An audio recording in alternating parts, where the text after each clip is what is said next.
Nut Nerd Podcast, Episode 338, Turbulent Jellyfish.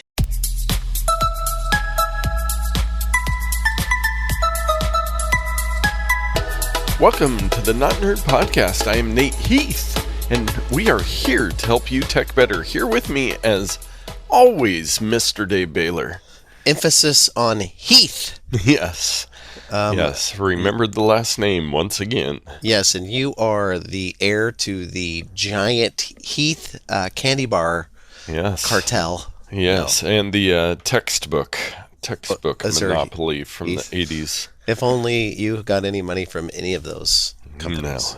No, none at all. But that is all right because I've got the Nut Nerd Podcast, and we do such a great job explaining technology to the masses that I will be able to retire at any moment. Yeah, I think we make ones of dollars a year on this endeavor. Or no, I think we calculated it, and it ends up costing us. Yes, probably. Well, if you look at the holistic cost with our time, but then you calculate the enjoyment, it's all a wash because we have a good time doing it. So. Can you quantify enjoyment? Maybe. Now we're getting deep. We're getting way too deep for my brain at this point in the morning. So instead, we'll just talk about all the crazy stuff going on with technology. That sounds like a good plan. Yeah, some follow-up. Now, you put this link in our little text message thread for Starlink, which we have talked about before. Elon Musk's venture into providing internet to the masses with lots of little satellites. But we did not discuss why you put a link to their website. Yes. I saw an article that said, hey, Starlink for RVs is ready to go. And if you notice at the top of the page there is an RV section. I should probably included that link instead. Yes. But immediately access high-speed, low-latency internet on an as-needed basis for any destination with Starlink's active coverage. So you pay $135 a month with a one-time hardware fee, and whether you're in Yellowstone National Park or somewhere in Arkansas or wherever, Starlink service is available. You can be a roving person. Previously, you had to tie your Starlink account to a location so that the satellite in your area or satellite network in your area could provide you service. And if you would move out of that area, you'd have to call support and say, hey, I've moved my destination. Day later, you get your service back. Well, that doesn't work for RV people because they're going through states, 2 states a day or whatever. They now have this service where no matter where you're at, it will follow you around. And it seems like let me take a look here if the residential service is still $100. Yeah, it's $110. So the RV service is a little bit more, $20 a month more. The business, since we're here, $500 a month. Oh my! So wow, yeah, and then it's I believe $600 for the hardware. Yeah. I am looking at the availability map because when I saw this link, I put in my address and it said coming in 2023.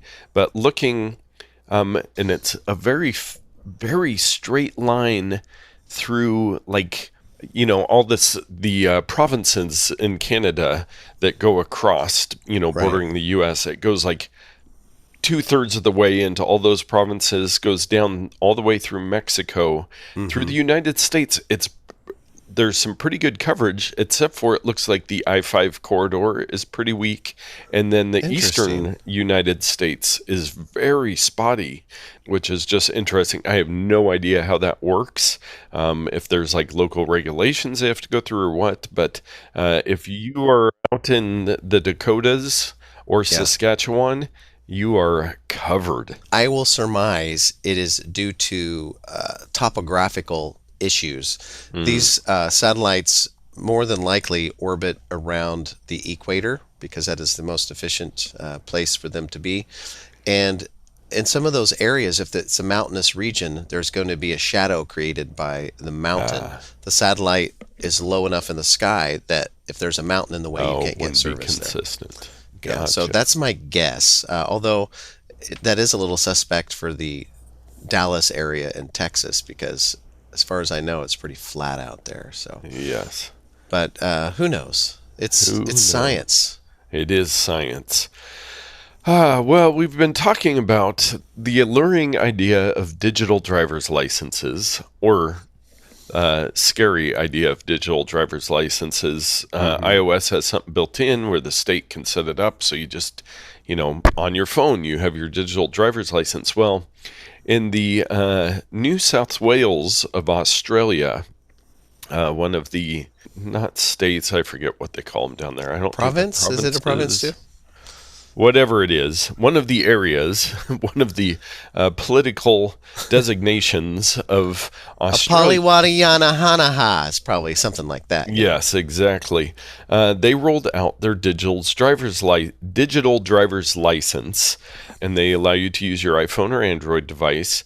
Well, they said that it would be the headline, "Tough to forge digital driver's license is easy to forge." And you can hack these pretty easily. They did not put the precautions in. It's not really tied to a server, like a government server, so that kind of has to check in to make sure the license is valid. So once you have it on your phone, you could hack in, change it around, do something different. I see. So not a good sign for one of the big first ones rolled out. It's funny because I believe my Regal Movie Pass probably has more security than this. The way it works is, like many of these barcode systems, is that it's on a timer. And every 20 seconds, 30 seconds, the barcode changes. So that prevents me from taking a static image of my card, giving it to a friend, and allowing them to go see a movie for free. It's constantly updating and checking back with the server. And it probably uses the, what are those apps like Authenticator? It's the Authenticator technology. Like your 6-digit code type of a thing. Yeah, so on the server, it knows the code and the rate at which the number changes. It has the seed number. And then on your device, it has the seed number. And they both change numbers at the exact same time. And so when the code is scanned, it checks back with the server and says, hey, is this the right number? It is the right number. It's bizarre to me that they don't do something like that. But maybe it's because you don't always have internet access when you're driving around in your car, and so they wanted to put it on device. I don't know. Yeah, it's interesting. Yeah, it has a whole list of all the flaws in the article there, but it's new technology, and they did not do a good job of implementing it, sadly. Well, it shouldn't prevent us from moving forward and pioneering in these areas. Yes. Somebody do better. Yes. Well, Jack Dorsey, who up until recently, he is still one of the co-founders of Twitter. He was the CEO up until recently, and now he's also leaving the board of directors. So I think this was planned when he said that he was stepping down as CEO, but he made a quick exit from a company that he helped create and was in charge of for a long time. I don't know if he saw some of the writing on the wall and said, you know what, it's time to move on, but he's still doing all right with himself with his it's Block now, not Square, and the Cash App and everything, and he's the Blockhead. Is that what we said his new title? That's his title, but, yeah. But it goes to show that there's money to be made in the financial services sector. That's interesting. Twitter doesn't make a lot of money, so. It's interesting because when I think about companies that have lots of money, banks aren't actually, now that I think about it, banks do have all the money, don't they? They have all the money. Yes, you might not make all the money working at a bank, but if you are a bank. Yes, and especially if you can do a simple app where you just get some little transaction fees here and there. Yeah. You don't have to do a whole lot else. But anyways, yes, so he is now off the board, and the whole Elon thing, depending on which article you read, he's going to pay double for it, or he's completely backed out and nobody knows really what's going on there. I think if Twitter, the people at Twitter were smart, they would just add, they would change the purchase price to 4. Let's see how could they do this. They need to include 420, and now they need to add 69 in there. Yes. And then he That's won't be able to resist. Most important thing. When he calculates his holistic cost, Elon Musk, the most important factor is not even in the terms of holistic cost. It's whether the numbers include 420 and 69. Well, right now, currently, it's only just 420. So the carrot on the stick is if they wrap in 69 in there, then he'll be powerless. Like, I don't even think he could resist that. Nope. Yeah. It's a done deal. And it was funny after we introduced our Day Late Dollar Short segment last week with Dave's beautiful vocals. Go back and listen to those, or you might get to hear them again. You're a day late and a dollar short. You're a day late and a dollar short. It wasn't as popular as I thought it might be. It was good. I don't think people realized. They thought you were just using some obscure song. Oh, no. But no, it was you creating an obscure song for the sounder on that. But maybe I'm way off base saying NFTs or Day Late Dollar Short, because I have 3 different stories on NFTs this week that I saw, and I was like, well, I guess I got to bring them up. First of all, eBay enters NFT business with assist from Wayne Gretzky, the hockey great. And people that might not know this, but for sports memorabilia, I was talking about the Collects app last week, but eBay, there was a ton of people that do sports cards and all kinds of collectibles on eBay. It's kind of what it's mostly used for now, I think, is I think that's that collectible market, because you can do an auction. When eBay first started, that was the huge thing with sports memorabilia and those type of things. Yeah.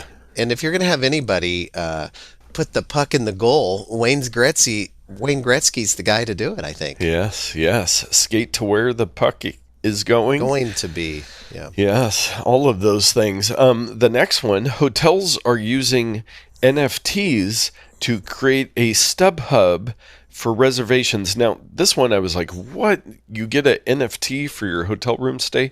Well, the idea here is not so much the collectible, but the fact that, let's say I make a trip to Hawaii this fall and I book the hotel for a week, get a good deal on it. Then this summer comes and I said, you know what?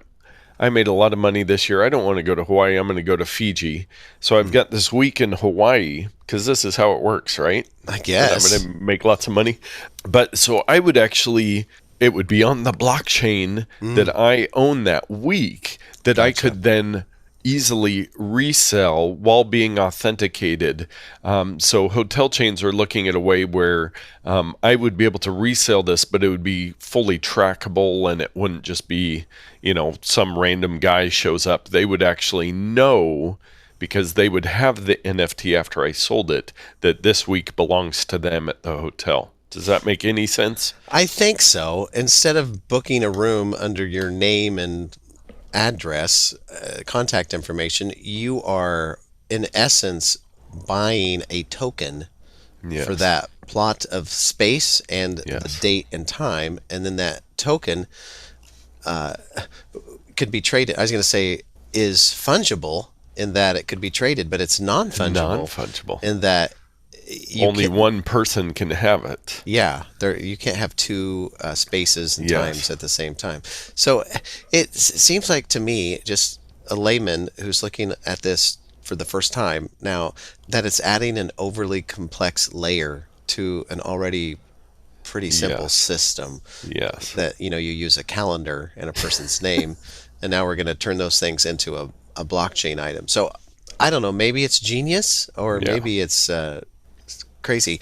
Here's what I think is going to happen: is these NFT locations, spaces, all this stuff are going to be out there. People are going to book, like you're going to go and book 6 months at this place, and then you're going to go on eBay and you're going to sell them at 2x the price. Yes, that's exactly what's going to happen. It's going to be Ticketmaster all over again, where you can't even book through the hotel. You have to book through Ticket. It's all going to go through these agencies. Well, in my Ticketmaster Resort. Yes, my goal would be, if I booked 6 weeks and I was able to sell 3 of the weeks at double the price, then I would get to go and stay for 3 weeks for free.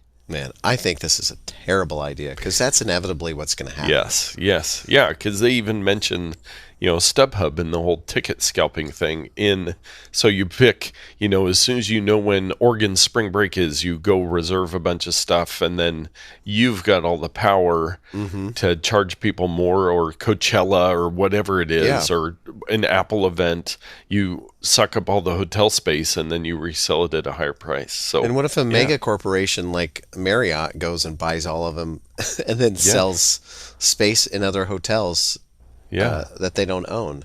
Well, and we've heard about these big investment firms buying whole neighborhoods and stuff. So, what if they just buy a year's worth of rooms at some hotel and then they can charge whatever they want? Yeah, that sounds crazy. Okay, well... Who thinks of this stuff? Yes, people trying to find a use for NFTs. And the last one, and we kind of mentioned that there was going to be some Bored Ape TV show. Yeah. Well, this headline from BuzzFeed News: someone stole Seth Green's Bored Ape, which was supposed to star in his new show. I don't understand how that could happen. I mean, is it an animated program or? Yes, I think it's a cartoon show, but somebody how do you fished steal him and bought the Bored Ape, his Bored Ape creation from him. He's trying to get it back. The TV show's in jeopardy, which I don't know how you couldn't just create a different animal. Yeah, maybe they've already started creation. The work on it, and it would cost. Or too you much. could still use it. You could just not claim that you own. I don't know how all of that works, but. Yeah. What a mess. But it is a good reminder to make sure you know who you're dealing with, because sometimes you get scammed and you might lose your Bored Ape in your TV show deal. Yeah. Just as a sidestep, I always get confused between Seth MacFarlane, Seth Green, and Seth. Who's the doper? Seth. Yes. What's Seth? his name? Jeez. Well, I'm going to type in Seth. Seth Rogen. Seth Rogen, yeah. So yes. Seth Rogen, Seth Green, and Seth MacFarlane. And Seth Jarvis, the Canadian ice hockey player, too. I mean, they're basically all the same person. I guess so. According to Google. So much into hockey, but yes. Well, we have a product that apparently has been out for a while. I don't think we talked about it, but I happened to see it on Wyze's website. The Wyze Cam outdoor cowboy hat. Did we talk about this before? Did I know about this? No, I have seen pictures of this. I think people 3D print their own hat to put on their stuff. But this is like an official one. Yes, So, and it actually, you get a free one with a purchase of a Wyze Cam Outdoor V2, which I was actually looking at purchasing my third Wyze Outdoor Cam one for our backyard because we have some squirrels. I got Chelsea. Listen up, gentlemen. You want to know how to be a romantic? Yeah. You want to know how to score points with your lady? I do. When Mother's Day rolls around, you know what you get her? We've talked about vacuum cleaners in the past. Yeah. But if you want to step up your game... Oh, I know what it is. Sexy lingerie. They love it. No? Next special occasion for your wife. I did it for Mother's Day. Get her a new outdoor garbage can. Oh, wow. And it was actually an indoor garbage can for our backyard that we keep next to the door for smelly food and stuff. Yeah. Because our old one was pretty gross. So I stepped up my game and got her a nice plastic white can to go next to our back door. Well, we've got some squirrels that have, I should show you a picture. They have ripped, literally trying to get into this garbage can. They have destroyed it. They almost have. There's one little plastic piece that still holds the latch closed. But it is there's plastic pieces all over our backyard. So I wanted a camera to catch them in the act. But yeah. Why are they so hungry? I don't know. I think it was maybe we had a bird feeder in the backyard that was accessible by them. So they got really used to eating in our backyard. And now that we learned not to do that, that maybe they smell the yummies in the garbage can. And it is crazy. I thought it was like a bear or something. It could be a raccoon. How do you know it's a squirrel? I was thinking raccoon, but Chelsea caught the squirrels in the act of doing it. So anyways, all that to be said, I was looking at the Wyze outdoor cams, and you can get this little cowboy hat. Now, you might think, oh, that's cute and silly, but does provide a little protection from rain getting on the display and the glare on the lens from the sun. Yes, yeah. That I saw that somebody, that was the main thing that they used it for. Is it because at certain times just look cool, man. Yeah, it does look funny. But you can buy them for $15, or you get one for free with the Wyze Cam Outdoors. So yeah, very, very cool, Buckaroo. Yes. And I will quickly remind people we are the last day of May, which means next week we will have a special episode for Apple's Worldwide Developer Conference. Okay. I thought it was going to be something else, but yes, Apple's Worldwide Developers Conference. Are we going this year? I don't know what's happening. I tried to book tickets, but somebody had taken the NFT of it, I think, or something. I think that's what it was. And so it was, Monday very expensive. Yes, Monday the 6th. Put it on your calendar, Dave, because we will most likely be hanging out together to watch that, and then we'll do a podcast. So you might get the podcast early next week on Monday to cover what Apple talks about at their keynote speech. So, and you don't have to wait until next week for Dave's Pro Tip of the Week. That is right. We can talk about it right here and right now. And this is something that I've been holding on to for a while because, it's not that useful, but it saves time. And I know for the people out there who use this feature and aren't aware of this little trick, they're going to be blown away because it's going to save them seconds a day that adds up to minutes over a couple decades. So yes. So here we go. Of course, everyone's guessed what I'm talking about already, and this is tap and hold screenshot to share. Now, what does this mean? I think most people who do screenshots on their iPhones or iPads or whatever, it's usually an accident because the geniuses over at Apple have put the volume up and power buttons exactly across the screen from each other, and you can't help but press them both at the same time. So, and that was sarcasm, by the way. I think it was one of the worst decisions they ever made. But they did, and we are stuck with this. But let's say you are legitimately wanting to make a screenshot, and you want to share it with somebody. So here, I'll go through the process. I press the volume up and the power button at the same time, and boom, I got a screenshot. I would then tap that screenshot that makes a little icon in the corner. I tap that and oh wow, it embiggens it, right? We can mark it up, we can delete it, we can add text, we can do all this fancy stuff. And with our little share sheet button, that's the square with the arrow pointing out of it, you can then share that screenshot with somebody via text message, email, you can add it to an application, etc., etc. Well, that's a long process. Screenshot, tap the icon, tap the share sheet, tap the destination, right? Well, what if I told you there's a faster way? So Nate, go along with me. And so make a screenshot and tap and hold the icon. Tap and hold it. Okay? And then let go. It immediately opens the share sheet. So if you know you're going to share that, you can bypass the whole tap it, go to the screen, tap another button. You can just share it right there from the icon. So I've just saved everyone out there precious seconds of time. Precious seconds. That is good. I didn't know that. Yeah. All these little hidden things are just buried all over. I will kind of give a bonus pro tip that won't save you time, but will save my eyeballs. Okay. If you're taking a screenshot of... I don't know why people do this, what their workflow is, but if you're taking a screenshot of like a picture on your screen or a tweet or something, maybe just if you're going to share it with like on social media, just tap it. Don't do the tap and hold and immediately share it. Do a little crop, please. Yeah, you can crop in that tool.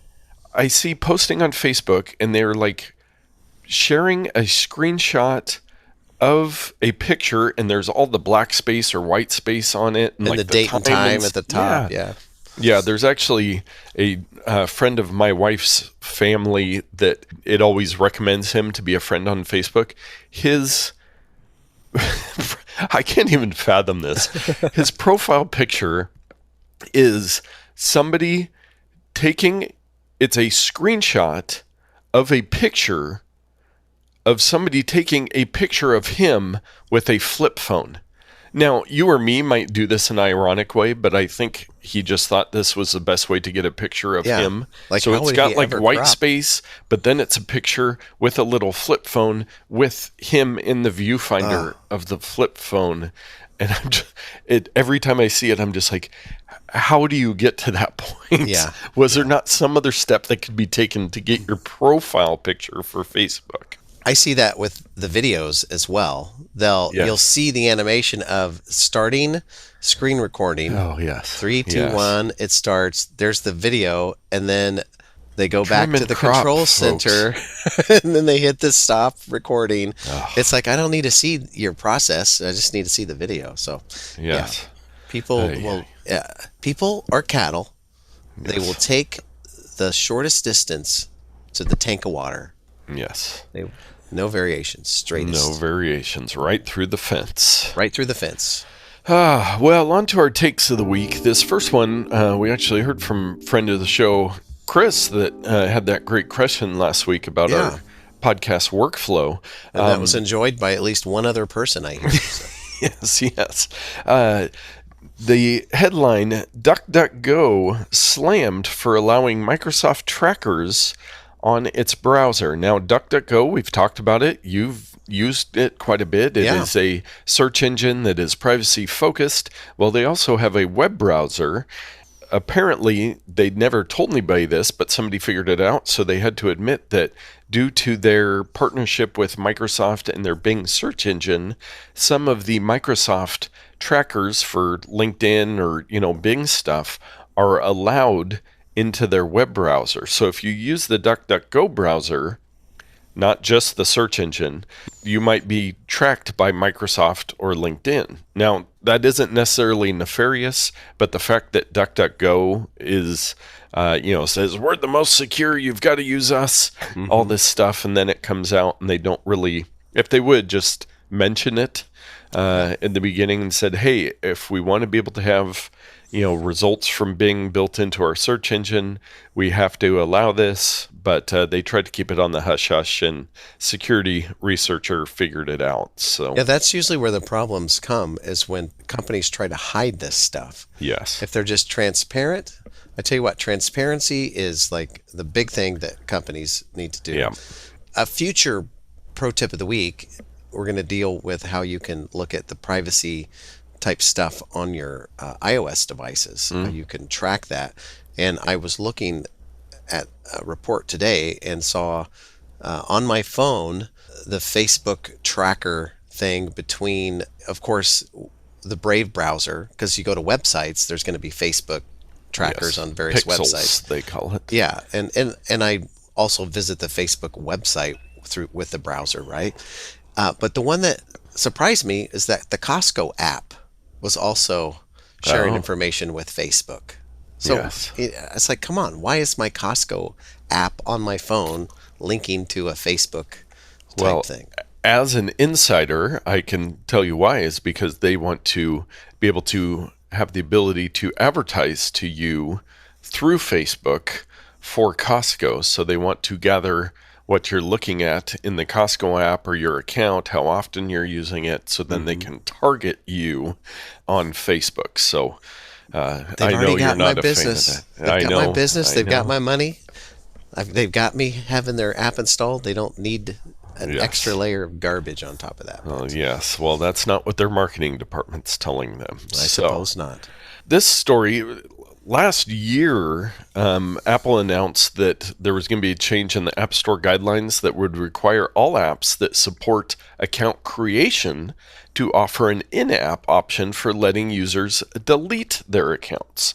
Because many companies make it very difficult. Well, starting June 30th, 2022, all apps available in the App Store that somehow let users create a new account must also offer a way to let them delete that account if they want to. So this will be interesting. Verizon, for example, could you create a Verizon account on your that's app? a good question. If you can, then you should be able to just tap a button but usually it's like, call this number in Taipei, and during this 30-minute window every Right. month on the first Yes. day of every month. And it can only be in summer solstice when Yes. when we're in the age of Aquarius. So yeah. Yes. Yeah. So that'll be interesting to see if some apps turn off account creation or if they just put a very hidden way to cancel your accounts in there. I don't know if we've ever talked about the Oura Ring on the podcast. I'm pretty now- sure the answer is no. No. So this is, imagine an Apple Watch without a screen that is just a ring. Now, they advertised on some podcasts I've listened to. My sister-in-law has one that she uses all the time. She doesn't want to wear a watch, but she wants fitness tracking. But this one... They have Gucci and Oura link up to transform the fitness wearable into a luxury accessory. The Gucci times Oura, or X Oura Ring, integrates the Finnish brand sleep and activity tracker into a black band with a black PVD treatment. It's adorned with the Italian fashion house's interlocking G motif and yellow gold rope details around the edges. Sensors along the interior monitor sleep activity, readiness, heart rate, respiratory rate, movement, and temperature, and send the personalized data to the accompanying app. Now, this product, the Gucci one, starts at $950, which Yikes. is insane. Now, the regular Oura Rings, and again, these are good devices, especially if you don't want to wear a watch and you want to do some of this stuff. I think they start around $300, for the Gen 3 that they have on their website. Nate, But you and I need to just, much like Gucci, just invent a luxury brand, yes, put the logo on a bunch of low quality crap, yeah, and then charge 300x for it. yes, Like how do I do that? yes. I mean, I've seen Gucci symbols on products and I'm just like, this thing is Chinese knockoff Yeah. garbage. Yeah. And it's like official and it's like $900. I'm like, this is insane. Well, and people will pay more for actual Gucci knockoff stuff than you or I would pay for any clothing item It's to start probably with. better quality. Yes, yeah. So, I would say skip the Gucci Oura Ring, but if you are looking for a fitness tracker that does not include a watch band, the Oura Ring is something to look at. There are other options out there, I have to tell you. Leo Laporte on that podcast that we listened to, he has mentioned many times a ring. I don't know what brand it is. I But think it is this one, the this Oura one. Ring. It's just not the Gucci branded Yes, one. yes. Yeah. So Yes. cool. And knowing Leo Laporte, he might buy the Gucci one because he possibly. likes to spend money. This next one, from Reuters, and it's the OECD chief sees digital tax deal pushed back to 2024. Now, this comes out of Davos, Switzerland, which I don't know if you've been following the Davos event, but basically all of the richest, and I will quickly stop to say we are the most nonpartisan tech podcast on the internet. But this Davos thing, they convert this small like ski town for a week or whatever. All the world's most powerful and richest people all fly in on their private jets. I saw something that there was like 150 private jets, maybe 1,000 private jets. I forget what the number was. They all fly into this tiny town and then discuss how they're going to take over the world. But one of the things that they were discussing is this global digital tax that would basically, it says, the deal which the OECD, which is the Organization for Economic Cooperation and Development, which I think is a generous name based on what they're trying to do. I don't think it really has to deal with cooperation, but it says the deal which the OECD had hoped to sign off in the middle of this year would give other countries a bigger share of the tax take on the earnings of big U.S. digital groups such as Apple and Alphabet, Google's partner. So it would be a global minimum corporate tax of 15% on big multinationals. Hold on a second. So, as I see this, one, who's getting the money? And two, the tax will always go down to the consumer. So this is just a way for these big, rich billionaires to get more money from the consumers. Yes. So it says, we set an ambitious timeline that says, meanwhile, the Biden administration and the European Union are struggling to pass legislation implementing the global minimum tax deal agreed last October. Because governments have checks and balances and processes. They can't just say, we're going to do this thing. We're going to give 15% to all the... Yeah, so, man... This is just the tip of the iceberg on some of the stuff that was discussed at this Davos event thing that happens every year. But my mind can't help but go to movies like Austin Powers and different things where there's this table of these rich and powerful people that control the world. This is crazy. Yes. So you can go down a deep rabbit hole looking at coverage of Davos, and it is very much Dr. Evil in his lair. Well, this other story, this is an interesting one. I'd heard little bits and pieces of it, but this protocol article really goes into the depths. And the headline is how Zuck Bucks saved the 2020 election and fueled the big lie. What's a Zuck Buck? A Zuck Buck. So that's the term that has been used to describe the $419 million, with an M, dollars that Mark Zuckerberg and his wife Priscilla Chan donated to the 2020 elections. Oh, what? I mean, with one more million, it could have been 420. I know. Elon Musk, thinking? He probably did that just to make Elon Musk mad. But so it goes through and describes how what they're saying is that he donated all of this money to help facilitate the 2020 elections. Now, I will go back. We've talked a lot in the past about lobbying. When somebody gives $419 million and it went to different organizations and different elections and everything, at some point you feel a little bit beholden to the person that invested all of this money. Sure, that's the idea.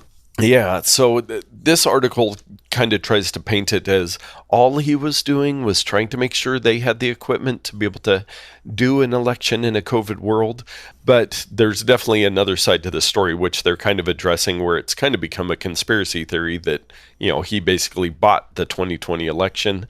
So you can go ahead and read through all of it, because we are nonpartisan here, and see what your conclusion is. And I would conclude from what you just said that he wanted Biden-Harris elected. Is that congruent with what he's spoken about? Well, it tries to move away from that he wasn't trying to do that there was some funds that went towards Trump things, but then it's also talking about that all of the counties, or a lot of the counties that he invested in, were strongly Biden voting counties. So it's kind of up messy. in the air, depending. It's messy, and different people have different opinions on this. Oh, if you could imagine. Yes, because sometimes that happens. I was just trying to kind of get an idea of what we thought Zuckerberg's political affiliation was. But maybe he hasn't let us know that. Yes, I think there are assumptions there. Okay, for our bonus odd take of the week this week, this is one I've been sitting on for a while, and I played with it a little bit, but it's kind of a meta, not a Mark Zuckerberg meta, but a meta version of our bonus odd take, and it's, I love the domain, it's Sharkle.com. And you go to Sharkle, and there's just a little animated silhouette of some mountains and stars with some shooting stars here and there. And then in the middle, there's a circle with some kind of looks atomic with the electrons going around the little circle. And it says, show me something awesome. And so and it says at the bottom, generator of random awesomeness, powered by hipster sound, cafe vibes. So you click on the button, and we might find many future bonus odd takes from this. And if you're clicking on it, listener, and find something awesome, let us know. But you click on, and it'll take you to a random website. It'll open it in a new tab, and it looks to be very similar to some of our previous picks of the week, where it's something kind of animated that interacts as you click through it. And they do seem very random. I haven't necessarily found anything that I would say is awesome yet. Well, you haven't seen what I'm seeing on my screen right now. So we've talked about other websites that are these random that go generators, 3D. Yeah. So this one took me to I can't even say it. Some website with jellyfish, and there are 5 jellyfish that are rendered quite realistically, and they're just circling, and you can change the number of them, the size, you can add turbulence and speed, and they just kind of float in a circle on your screen. Yes. Yeah, so it seems very focused on 3D web creations, where it's kind of these generated, I'm getting lots of a tower, different bubbles and everything, but it seems like it's a showcase for people that are trying to do interesting 3D creations via the web browsers. So yeah, I added a bunch of turbulence to my jellyfish, and they did not like that. So Turbulent Jellyfish. Yeah. My band name. Yeah, so your results will vary because it's a random generator, but there does seem to be some cool things on there. So go to Sharkle.com, start clicking, let us know if you find something good. And real-time follow-up. Dave said this seemed familiar, so I did the search of our site, and on episode 254, heavily discounted, from October 21st, 2020, we did have this as a bonus odd take. So we're doing a repeat, but it's a random generator, so I'm guessing a majority, maybe 51% of our listeners forgot about this bonus odd take and have not been clicking it. Yeah, and the destinations are probably new. There are probably new websites there. Yes. So the odd repeat that we try to avoid, but sometimes it just happens, especially for the bonus odd take, because they're so odd and there's so much randomness on the internet. I gotta tell you, I randomly clicked another because I can't help myself. Yes. I'm a child. And there's a yellow background with the crown and the says "keep calm" and the British "keep calm" and whatever. It says "keep calm and poke me." And there's this really weird nipple-like device at the bottom of the screen, and you click it, and it does a sound effect. That's all it does. It's so dumb, and the sound effects are random too. It's stupid. Oh boy, hours of fun to be had with Sharkle.com. Yes. Well, you know what's not going to be a repeat this week? Our picks of the week.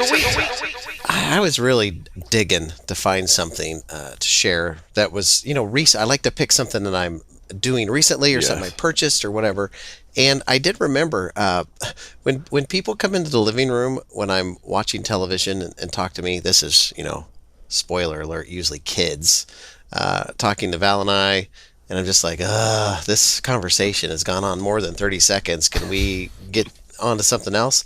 And so I've been playing around with my Apple TV and some of the apps that are on there. And of course, most of the apps that I have on there are video games. And so I downloaded a new one to try out while conversations were being had in the living room. And I came across this one, and I don't think it's that new, but it's Warped Kart Racers. Have you heard of Warped Kart Racers? I actually, interestingly enough, just went in to Apple Arcade to download this game because I had been getting advertisements for it, I believe, on Twitter and other places.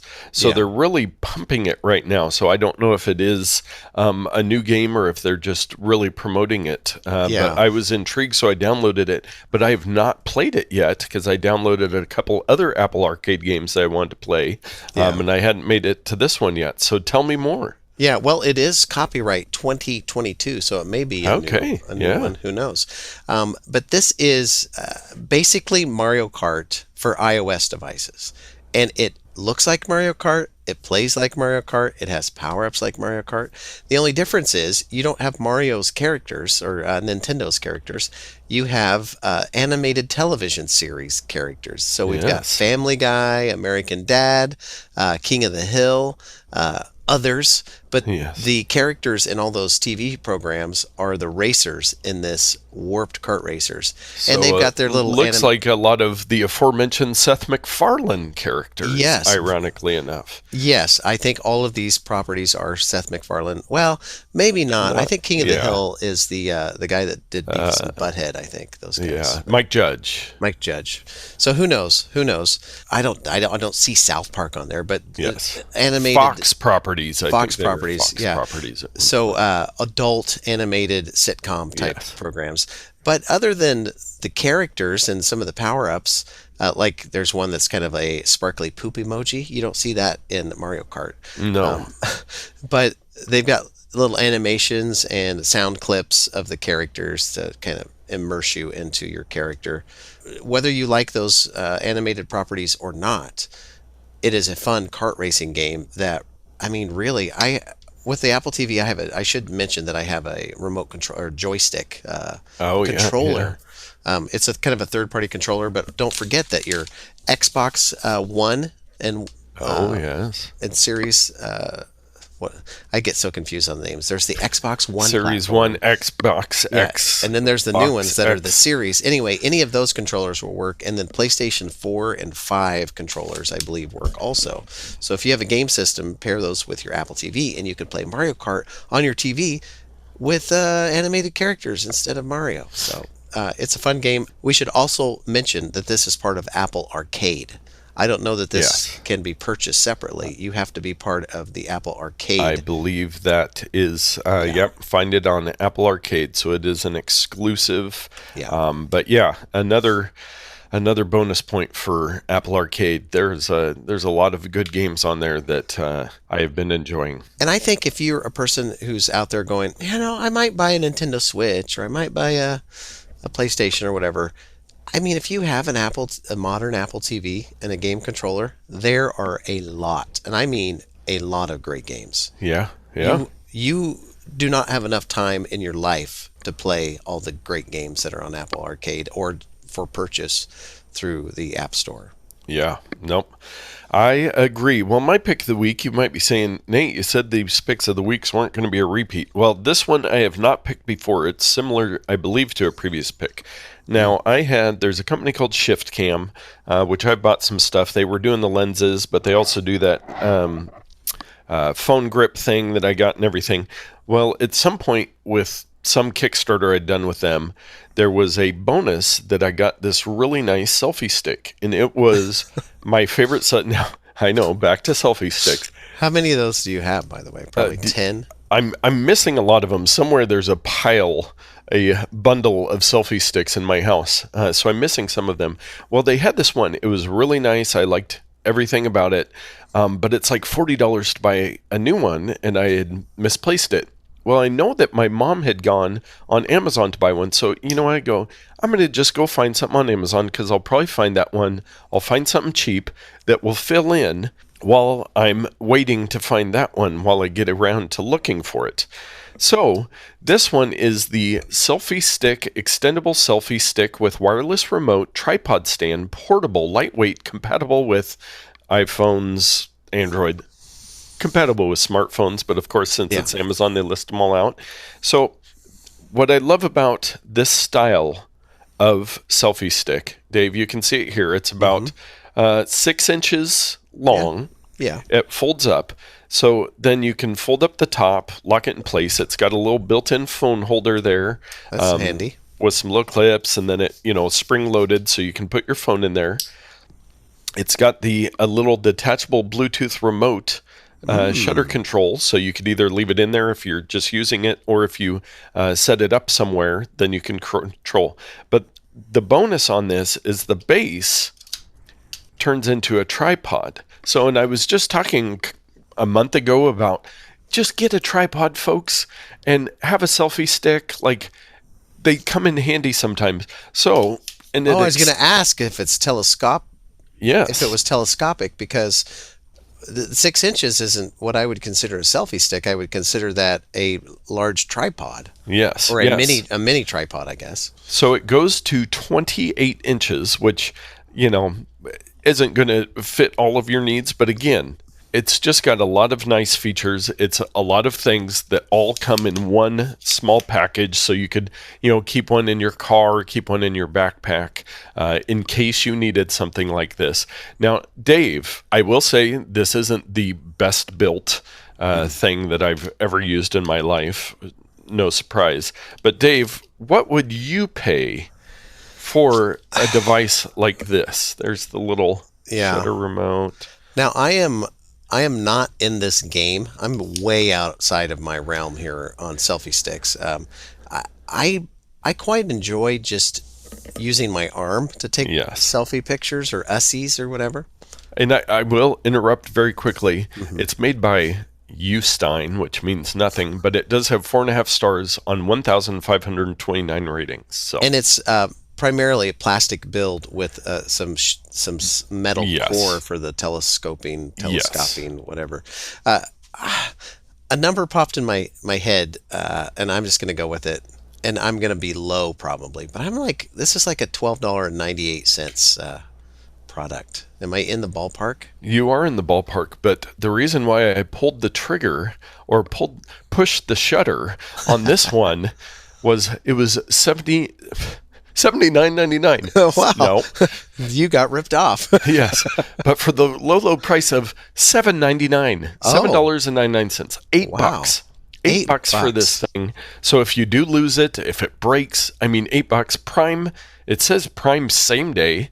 How do they make any money on shipping you something that's $8 on the same day? Yes, you do have to spend $25 to get same day delivery. So I would get it tomorrow, which I think when I ordered this, it came the next day. But you could buy 3 of them and get them all right there. Yeah, but just a really practical little device. It's so compact, but gives you a lot of flexibility for being able to take your photos when you need to up your game a bit. I do like, here's what I would use it for, is the tripod and the clip on top. So you can put your phone somewhere and take a time lapse or a group photo or whatever. I doubt I would use the selfie, but you know what? Maybe the tripod needs to be a little higher, like you're on a park bench, and you just extend it up so that it's more eye level. So and if it's lightweight, carrying it around while you're on a hike is pretty easy.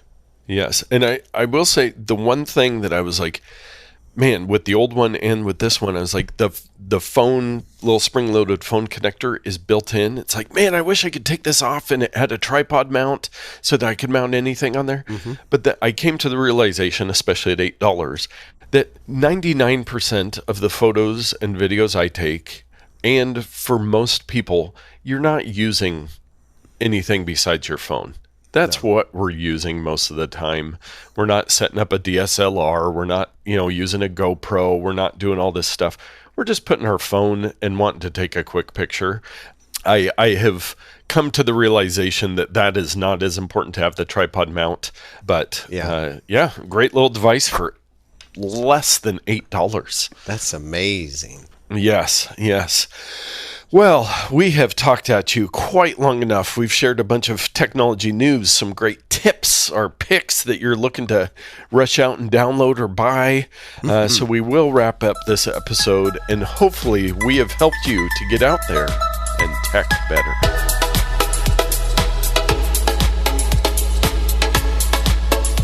Sorry, mute button. Fail. Oh, how dare you. So this is, it's a... What is? I hear a waterfall. Yeah, mute site. Okay, let me start this all over. Okay.